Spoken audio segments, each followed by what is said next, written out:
Jeigu planuoja 10 valandą susitiks, sakykime, Petrai, be 15:10. Ne savo laikrodį sukinėkit, o kito žmogaus laikrodį sukinėkit. Toliau, dar viena taisyklė, kada yra susitikimai, irgi yra taisyklė. Susitarė susitikimą, pavyzdžiui, prieš 3 ar 4. Čia komplimentas, jeigu ką, tai pareigimas esas. Pasikeisti relaksą, bet sėdi kaip pasimokysi. Jo. Aš pasiimsiu relaksą.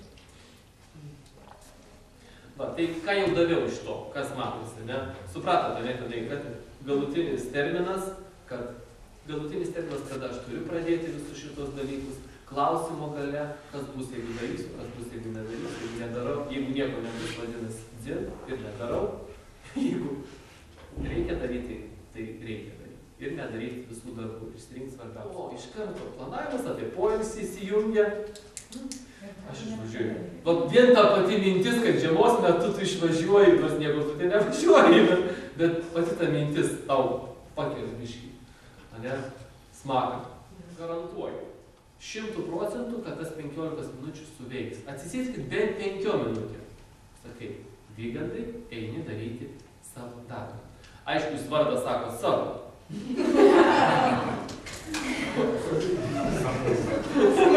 O tai vat aš dirbsiu už jūs visus darbus.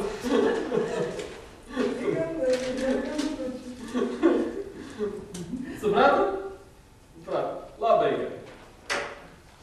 Na kągi, padarom antrą trumpą, bet pakalbinu vieną žmogų ir padarysim antrą trumpą pertraukėlę, nes pertraukėlės turi būti pas mus, kad šiek tiek suvirškintumėm. Taip, čia visi kalbėjom.